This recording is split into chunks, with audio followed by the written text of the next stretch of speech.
In Venezuela, 209 years have elapsed after independence, first against the Spanish Empire and now against the United States.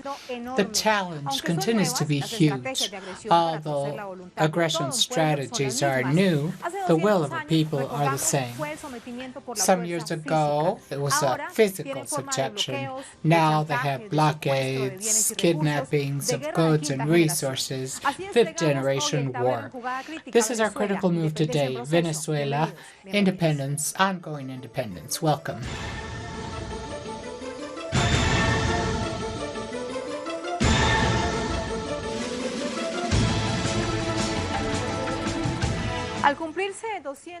After 209 years of the independence of Venezuela, new challenges appear because the Bolivarian revolution continues to confront the challenges and how. The people resist and wish peace. As in the Plaza Mayor, the people said they did not want the Spanish force anymore.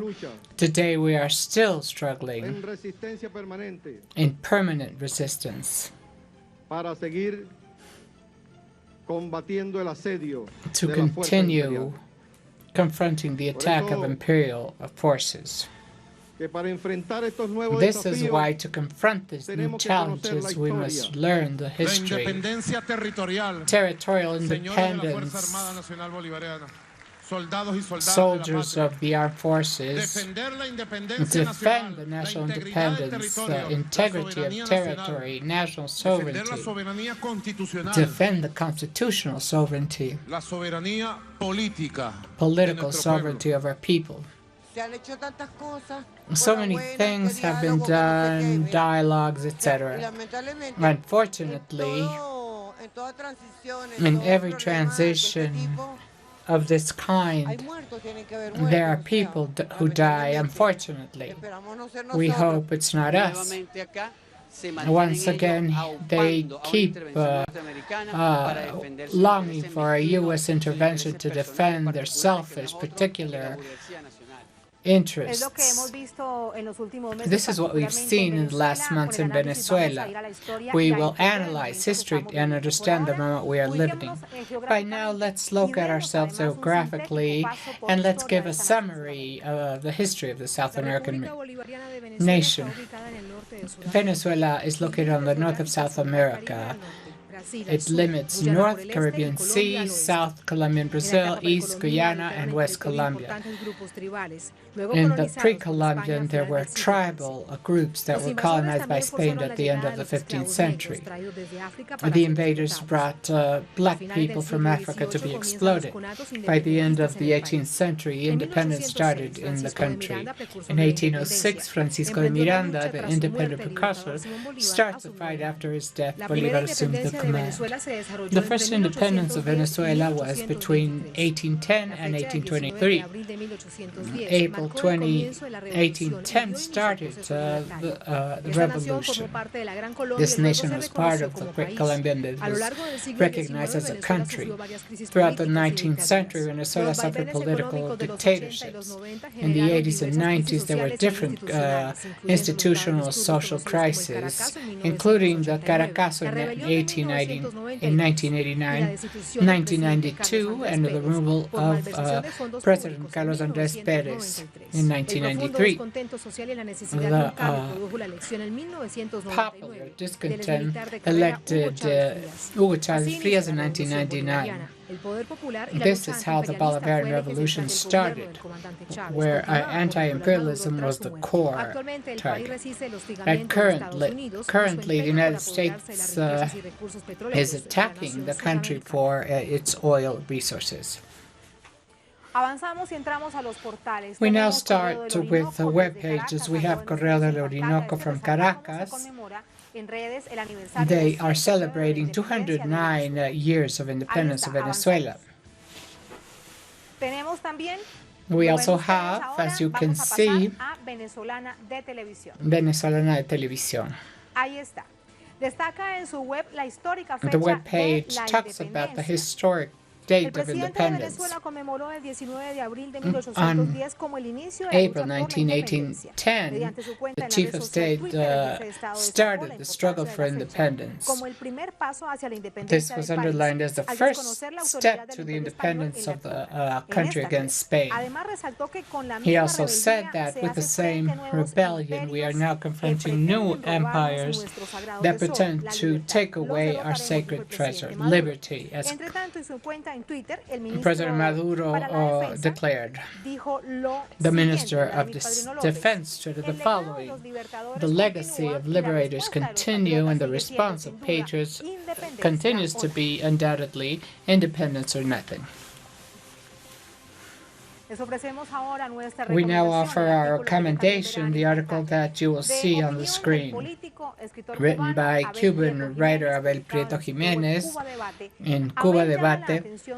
Abel calls the attention about employment because of Yankee symbols and Martian demonstrations, the U.S. flag, Uncle Sam signs, replicas of the Statue of Liberty, and even characters of the entertainment industry like Captain America have come out to the streets to confront President Maduro's support to Congressman Guaido. This is a cultural domination on the people's subjectivity. It has been said that one of the most notable successes of the media is precisely the poor right. This is an exotic creature that votes against itself, its family, its class, and its own interests. At the time of defining itself as a politician, it calls himself oppressor against all.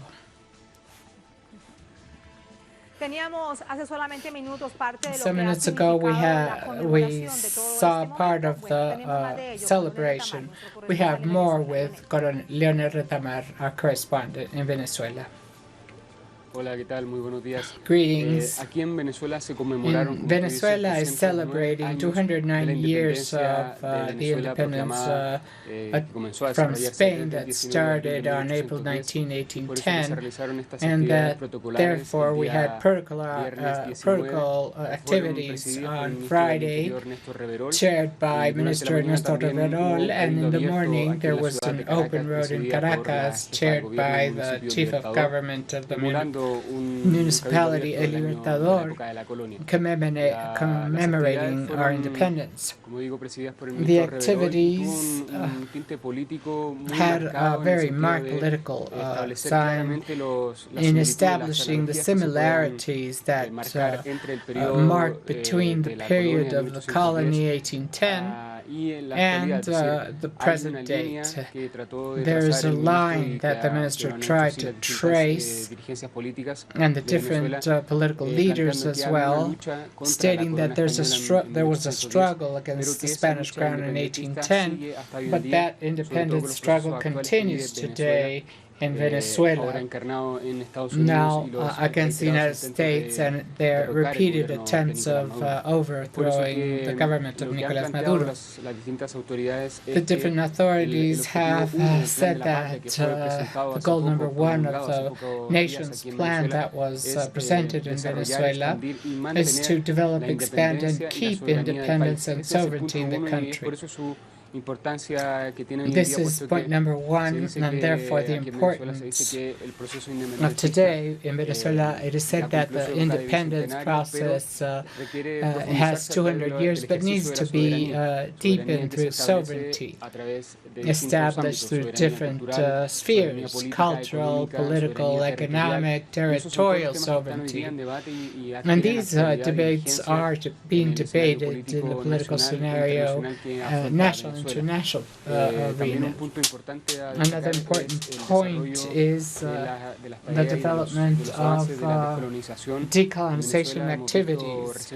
In Venezuela, we recently saw a theater festival in Caracas, and all the lines strengthened Latin American integration, decolonized culture, away from Europe and the United States. We must also emphasize that political processes that the Bolivarian Revolution has developed also include economic sovereignty with different nationalizations performed, for example, PDVSA. This is why these discussions on independence of 1810 are very important and are very relevant, not only for Latin America, but for Venezuela, but Latin America as well. They are trying to impose a reactivation of the Monroe Doctrine. Therefore, Minister Herrero said that we must know history, and this applies to Latin America as well. Yes, Yonel, we must remember in our program today a very brief synthesis and analysis of what history has meant and the challenge of this history for Venezuela to be the commander of 5 independence processes. We will analyze this when we come back from this pause. Venezuela, ongoing independence is our mood today.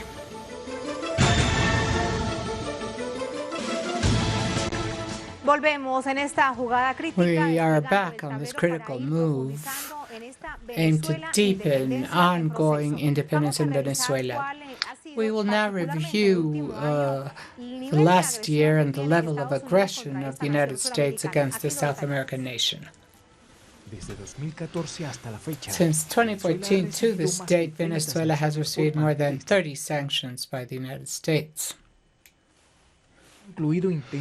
including attempts of coups that have violated all principles of international law, self-determination of the peoples, non-interference in the people's lives, our constitutional rights of public international law. To this, we add the frequent calls of the White House for possible aggression, military aggressions, which violates the Statute of Rome. In Articles 41 and 52, justify a military action only in 2 cases, either to reestablish peace as a legitimate defense against a foreign attack. In other cases of U.S. attacks against Venezuela, Donald Trump embargoed $7 billion and prevented the company to use its funds in other banks. The Bolivarian government called this kidnapping and robbery against Venezuelan goods. Since 2017, the country has lost $23 billion aimed to isolate it from the world. Nations like Russia, China, Turkey, Iran, and Cuba are strengthening their strategic alliances with Venezuela and are generating new solidarity bonds in times of global challenge. Let's see now how the United States persists in seeing a bankrupt nation. We have some examples here. The United States is trying to break the strategic alliance that Venezuela has made with the Caribbean nations and the good bonds of Venezuela with Russia, China, and Iran. Also, with Cuba, John Bolton, the national advisor to the White House, said in Miami that the United States added 5 names linked to military services to its blacklist list, including Aeroflot. Washington plans to limit Cuban resources even more. It also added that there will be new sanctions against the Central Bank of Venezuela to prevent its access to U.S. dollars. If this weren't enough, Bolton has threatened several Caribbean nations that support Venezuela, saying that there will be no more investments if they continue supporting the Bolivarian process. Senator Marco Rubio has also done the same regarding the Dominican Republic and El Salvador, trying to implement bribery and change the forces in OAS. The commitment that Barack Barack Obama signed and seek to displace Venezuela as an ally of the Caribbean nations. China has also been sound that vetoed the project submitted by the United States in the UN Security Council. Together with Russia, it vetoed this project, presenting Guaidó as interim president of the nation. The U.S. envoy Ye urged China and Russia to cut relations with the Bolivarian nation, which was soundly rejected by China. Venezuela is a province of the United States.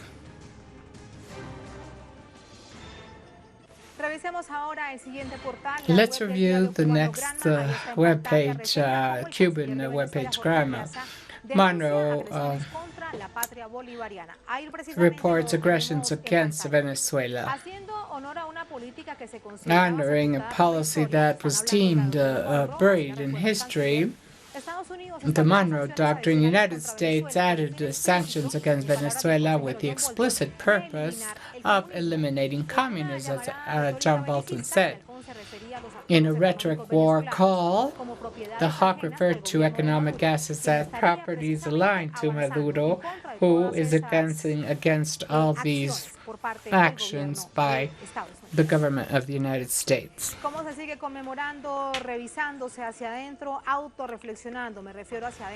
We are reflecting on a historic date full of so much political symbols. And we ask Luis Tavera by phone. Greetings, Tatiana.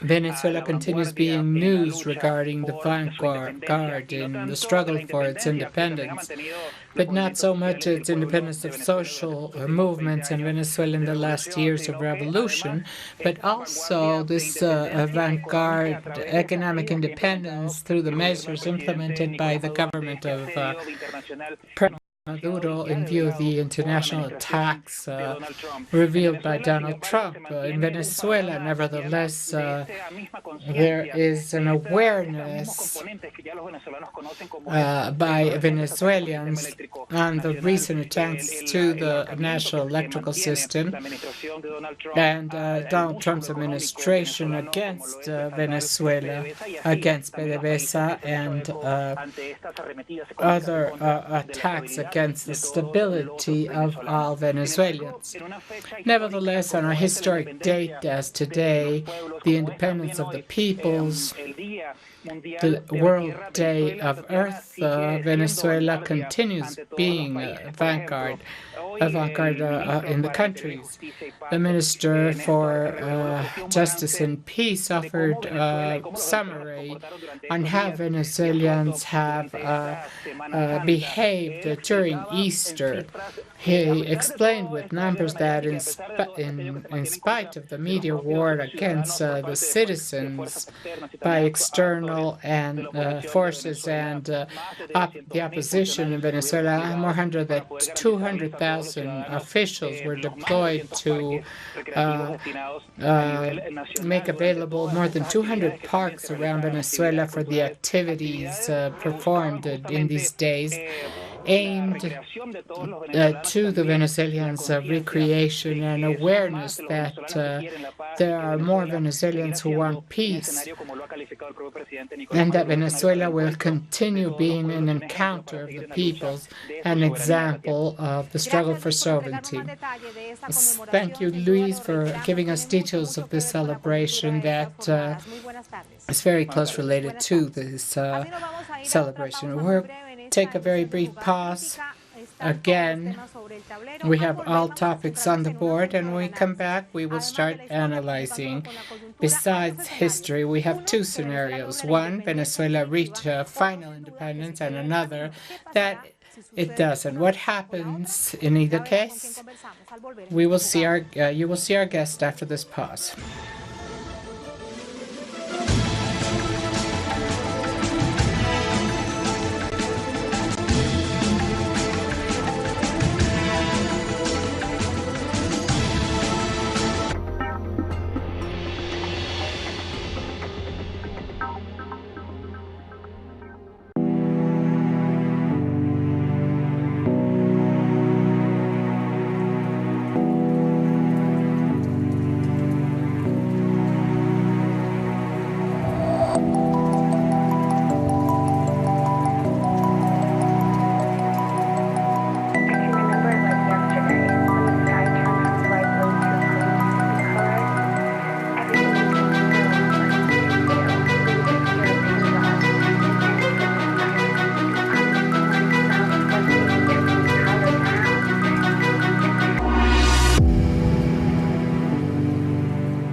We're back. We immediately start analyzing, as we said before. For this, we have Pedro Calzadilla, historian, analyst, president of the National Historic Center of Venezuela. What is the historic value of the state in this international context where Venezuela is? Well, first of all, we must remember what we have learned in this battle given by Latin America. We must always be with our eyes open to the present, aware of our historic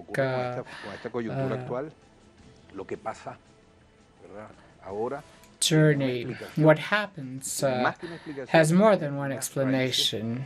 It has roots that enable us to explain our present. 209 years ago, Venezuela was at the core of the planet's events, taking a collective decision of leaving the colonial domination and expelling the planet's main empire. And that decision that had Caracas at the core, after some other expressions in the continent, but in Caracas, the capital of this territory, was at the center of the planet's events. It ignored the king's power in this land and gave a step to proclaiming the final independence. This was undoubtedly a revolutionary act because it was challenging the entire existing political order existing in the continent, in the world.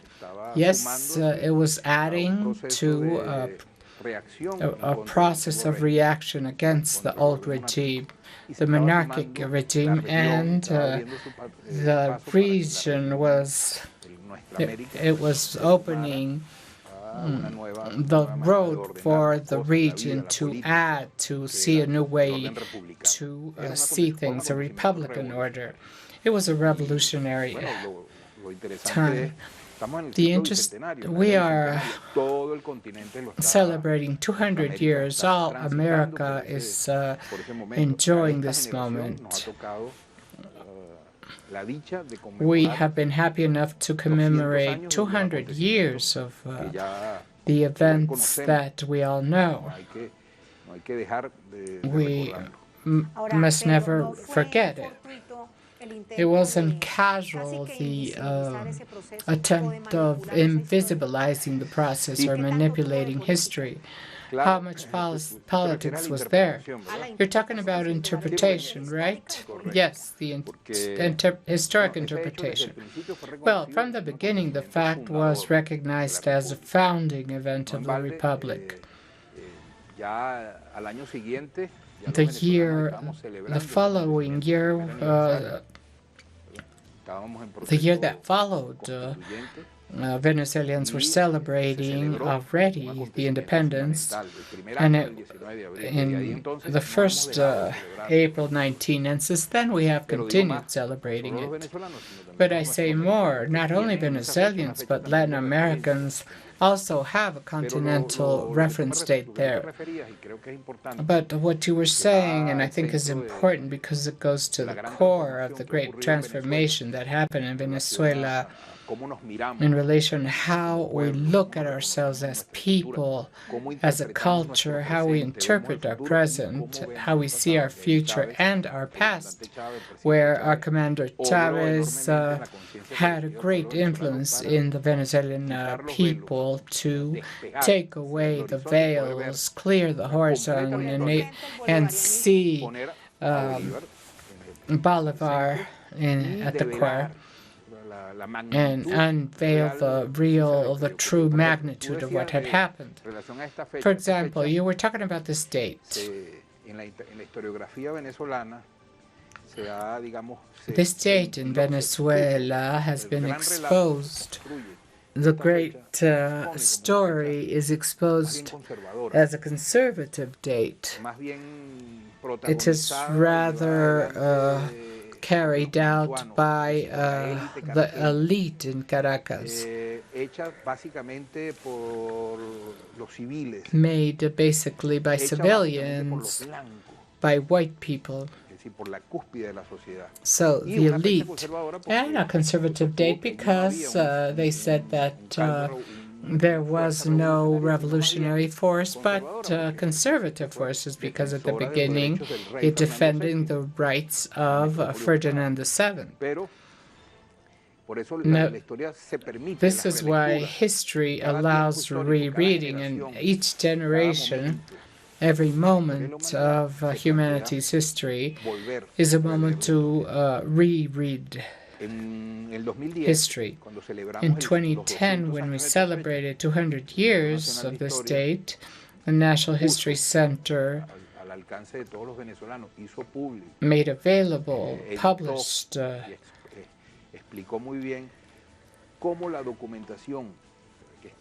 how the documentation that was filed there, that was misread or manipulated, had omitted several facts. First, the revolutionary nature of that date that connected it directly with July 5, what happened 1 year later, the Declaration of Independence, which was a final act. But there were other things that are relevant as well.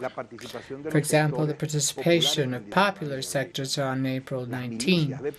The Pardos militias that are in help to defeat Spanish authority in Venezuela. This is documented. We have first and last names of the heads of the militias that were not white.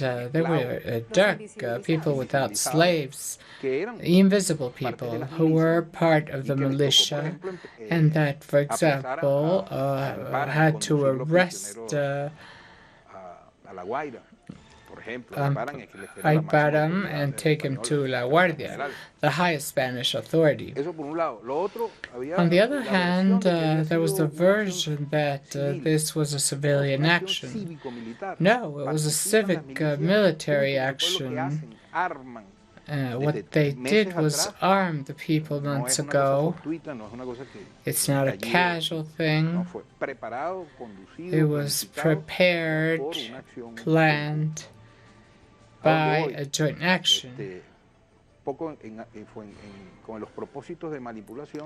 with manipulation forces. This allowed to see a set of elements that today, in the midst of Bolivarian revolution, that was claiming that those same values and principles, we fully identified with that date. It was not monarchic, it was not conservative, it was not Mantuan, monarchic, warlike. It was revolutionary.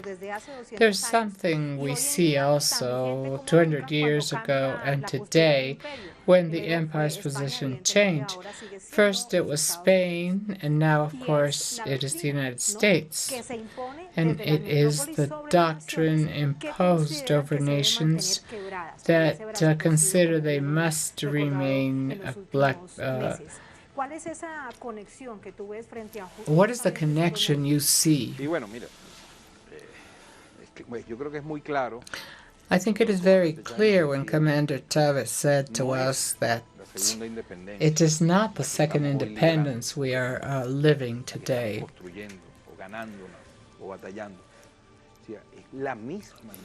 It's the same independence that started at the time, and that 200 years of forced struggle, battles, resistance, progress, step back, a people that 209 years ago takes a decision of being free.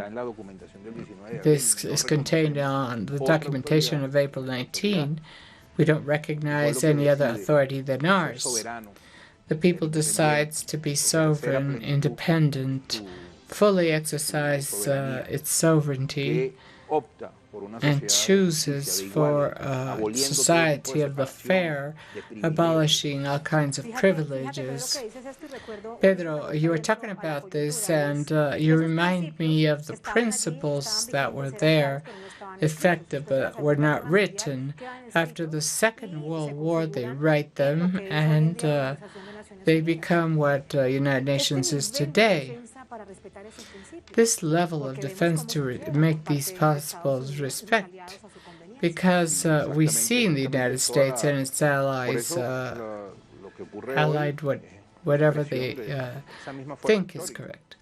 Well, this same stoic force is born as a republic, defended those ideals, the principles of humanity, its equality, justice, balance, respect between nations and to sovereign nations.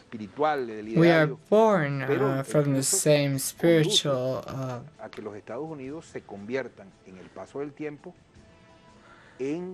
but in a long time, the United States becomes the great threat, the nightmare of Latin America.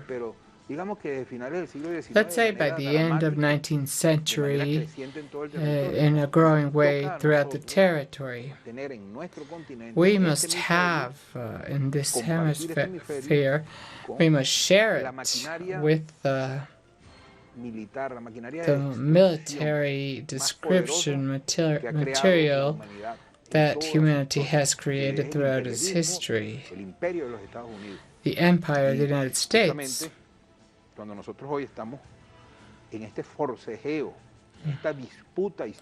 In this historic rescue for the exercise of independence and sovereignty, we also find that it is the United States is under revision process of the worst of its name, and started flagging the worst flags, like Mano versus Bolivar, Bolivarianism versus Monroeism. Bolivarianism is effectively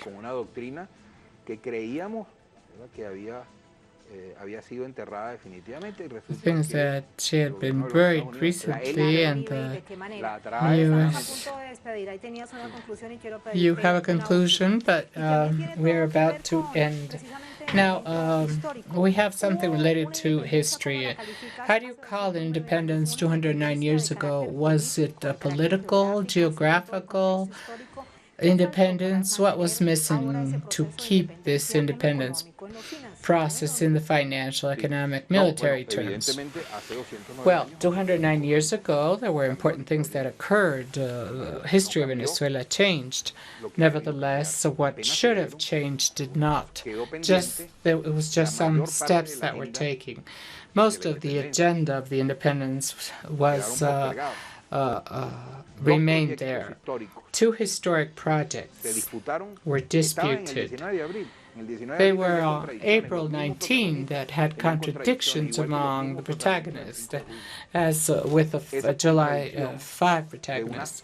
This contradiction of a popular option to an elite option, of an option where sovereignty would have been the sacred principle, where sovereignty could be negotiated. An option of full independence with another immediate adoption. And we have spent 209 years disputing the course of the Republic. For the first time in Venezuela, there's the historic project of the people that takes the power 20 years ago with Chavez. Before, after Bolivar's death, Bolivar's project was betrayed. after 1830. It was the oligarchies that distributed power, and the people resisted for 180-something years until the arrival of Commander Chavez. Today, Venezuela continues the dispute. There's a difference. The political power has the people, Bolivar's project, winning, and the oligarchic project, the elite project, is there. We are in dispute. The dispute has 209 years, and it won't end today or in the next years. It will continue. Today we have other conditions, and I think that everything tells us that we must be very optimistic and positive that this project will not be able to be defeated. Thank you very much for your opinion. We will deliver the balance of the conclusions.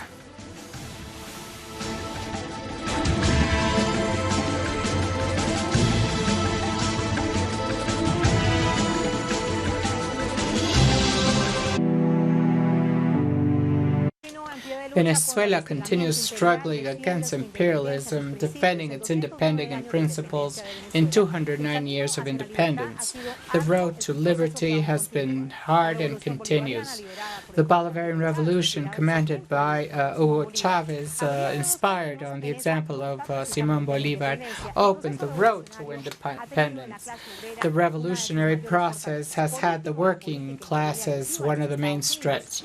The aggressive policy of the United States is the main enemy of the Bolivarian Revolution. This is the end of our critical move. Thank you.